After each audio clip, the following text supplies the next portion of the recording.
गीता हमें प्रेरणा व जीवन की दिशा दिखाती है। भानीराम मंगला ने किया गीता महोत्सव का शुभारंभ। हरियाणा के पूर्व गौ सेवा अध्यक्ष भानीराम मंगला ने कहा कि आज गीता दुनिया की आध्यात्मिक सांस्कृतिक धर्म के कारण मानवता को जीने की राह सिखाती है।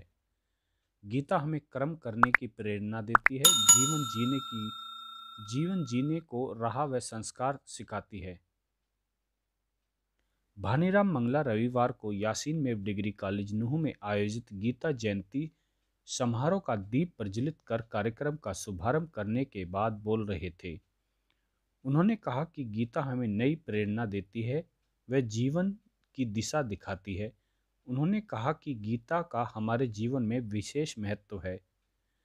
श्री भगवत से प्रेरणा लेकर हम जीवन में कर्म योग के मार्ग पर आगे बढ़ सकते हैं।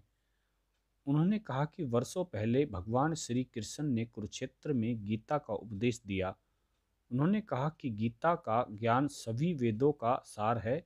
गीता धारण करने व पठन करने योग्य है तथा गीता सभी शास्त्रों का ग्रंथ है। गीता पर किसी एक का अधिकार नहीं है, गीता पर सबका बराबर अधिकार है। उन्होंने कहा कि जो प्राणी गीता का पाठन करता है वह पूर्व जन्म के पाप भी धुल जाते हैं। गौ सेवा आयोग के चेयरमैन ने कहा कि गीता हमारे जीवन का सहारा है और हमें भगवत गीता से प्रेरणा लेनी चाहिए तथा जीवन में अच्छे कार्य करके ईमानदारी से जीवन में आगे बढ़ना चाहिए तथा राष्ट्र व देश के प्रति हमें प्रेम होना चाहिए। उन्होंने कहा कि गीता का अमूल्य ज्ञान किसी व्यक्ति, जाति व धर्म संप्रदाय के लिए न होकर संपूर्ण मानव जाति के लिए है। विश्व के जाने माने चिकित्सकों ने भी गीता संस्कारिक जीवन का सर्वश्रेष्ठ ग्रंथ बताया है। उन्होंने कहा कि आज के भूमंडलीकरण के दौर में हमें विकसित देशों के सामने क्रम संस्कृत को अपनाना होगा। क्रम संस्कृत को अपना कर ही हम अपनी व अपने समाज की तथा राष्ट्र की उन्नति कर सकते हैं। उन्होंने कहा कि देश के प्रधानमंत्री नरेंद्र मोदी ने कोरोना रोधी वैक्सीनेशन लगवाकर करोड़ों लोगों को संक्रमण से बचाने का काम किया है। इस मौके पर अतिरिक्त उपायुक्त डॉक्टर सुभीता ढाका ने कहा कि भगवत गीता में भी भगवान श्री कृष्ण ने बताया कि हम और आप कर्तव्य को पूरा एकाग्रता से करें, लेकिन उसके फल के बारे में चिंता न करें। उन्होंने कहा कि गीता में निष्काम कर्म करने पर बल दिया गया है। निष्काम कर्म एक ऐसा दर्शन है जो कि हर प्राणी, प्रत्येक समाज, राष्ट्र की उन्नति का आधार है। गीता में बताई गई धर्म साधना उद्देश्य यही है कि हमें अपने जीवन में अच्छा कार्य करें। व्यक्ति को अपने जीवन के साथ साथ दूसरे के बारे में भी सोचना चाहिए तथा अपने कर्तव्य का ठीक ढंग से पालन करना चाहिए। ढाका ने कहा कि हरियाणा की धरती पर कृष्ण ने अर्जुन को ज्ञान दिया। गीता भक्ति, कर्मयोग, सांख्यिक योग 18 अध्यायों के 700 श्लोकों में मिलता है। हमारे जीवन में गीता का ज्ञान आज भी प्रासंगिक है। इस मौके पर अतिरिक्त उपायुक्त ने गौ सेवा आयोग के पूर्व चेयरमैन को शॉल व गीता भेंट कर स्वागत किया। ऐसा है अंतर्राष्ट्रीय गीता महोत्सव पर जो पूरे हरियाणा में क्या पूरे विश्व में जो चल रहा है, और ये देन भी हरियाणा से ही है। हमें इस बात का भी गर्व और सौभाग्य है कि जो अंतर्राष्ट्रीय गीता महोत्सव के कार्यक्रम मनाए गए उसकी शुरुआत हरियाणा से हुई, और गीता का जो सारा उपदेश हुए वो भी हरियाणा के कुछ क्षेत्र से हुए। ये भी हमें मतलब बड़ा अच्छा है कि भी हम हरियाणा के उस प्रदेश के लोग हैं जहाँ ये गीता का उपदेश जिस प्रदेश में दिया गया, और उस प्रदेश की गीता महोत्सव के अंतर्राष्ट्रीय महोत्सव पर जो पूरे सभी ज़िलों में, पूरे देश में भी, पूरे प्रदेश में भी ये कार्यक्रम चलाए जा रहे हैं, और जिसके माध्यम से गीता के जो उपदेश दिए गए थे वो उपदेश श्री कृष्ण भगवान ने अर्जुन को तो दिए ही थे, लेकिन वो अकेले अर्जुन को नहीं दिए गए थे, वो पूरे विश्व को दिए गए थे। और एक जीने की कैसी हमारी शैली होनी चाहिए और कैसे हमें आगे बढ़ना चाहिए, हर मतलब कर्म में, हर कार्य में हमें अपना कर्म करना चाहिए, उसका फल देने की इच्छा नहीं रखनी चाहिए, फल ईश्वर के हाथ में छोड़ दिया। इस तरह की बहुत सारे ऐसे उपदेश हैं जो हमारे जीवन में काम आने वाले हैं, और ये कोई धर्म से जुड़ी हुई चीज़ें नहीं है। ये तो एक, ये समझो कि एक उपदेश है जो हम हर जीवन में काम आने वाली चीज़ है।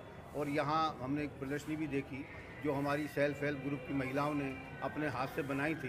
तो मैं तो बल्कि उनसे कह रहा था, ये गुदड़ी है और ये जो मतलब ये अपने चंगेरी हैं, हम तो चंगेरी कहें ना, या तो चाहे टोकरी कह लें, मेवात में तो चंगेरी कहें हम, तो चंगेरी हैं या दरी हैं, पहले तो हमारे घरों में सब महिलाएं बनाती थी।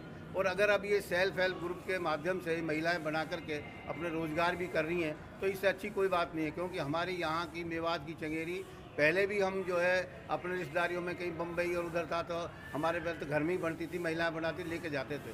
तो इनका जो आज हमारे सीटीएम साहब और सरकार ने जो इनको ये सारा इतना काम दिया है, इतना, अभी मैं देख रहा था कि जब माननीय राज्यपाल जी आए थे तब भी इन्होंने मंदिर में ये सारा स्टॉल लगाया था। तो इस स्टॉल की बिक्री हो और इसके लिए अच्छे हम मतलब प्रचार करें, तो मैं मतलब इनको आगे भी कि भाई ये और इसमें बढ़ावा मिले तो अच्छा रहेगा कि सेल्फ हेल्प ग्रुप मतलब महिलाएं स्वयं अपने पैरों पर खड़ी हो जाए।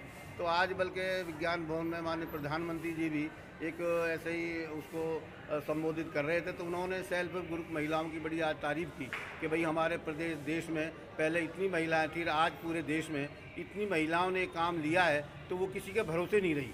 कोई महिला अगर मान लिया आज बेवा हो गई तो वो भी अपना रोज़गार करके अपना गुजारा कर सकती है, वो किसी के मुंह की तरफ देखने के लिए ताकती नहीं रहेगी। तो इस सेल्फ हेल्प ग्रुप से बड़े फ़ायदे हैं। वो कोई मतलब अगर कोई परेशानी आ गई तो अपने बच्चों को पाल सकती हैं महिलाएं। तो क्योंकि पुरुष जिसके ना हो तो महिला किसी घर की जिम्मेवार बन जाती है तो पाल सकती है। तो अच्छा कार्यक्रम है। और गीता जयंती पे जो ये कार्यक्रम चलाए गए हैं, मैं प्रशासन की भी बुरी बुरी प्रशंसा करता हूं कि उन्होंने पूरे कार्यक्रम को अच्छी तरह दिखाने की कोशिश की है। और जो कर्मचारी अधिकारी हैं उनका भी बहुत बहुत धन्यवाद है कि वो जो ऊपर से योजना आई है उसको ठीक तरह नीचे तक उतारने का उन्होंने काम किया है। इसका बहुत बहुत धन्यवाद।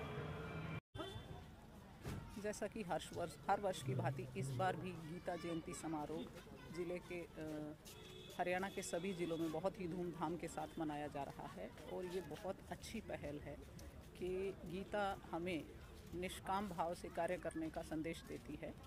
और समाज यदि गीता में बताए गए रास्ते पर चले तो देश में राम राज्य है उसकी स्थापना संभव है। इसलिए गीता का ये उत्सव सबको बढ़ चढ़ के इसमें भाग लेना चाहिए।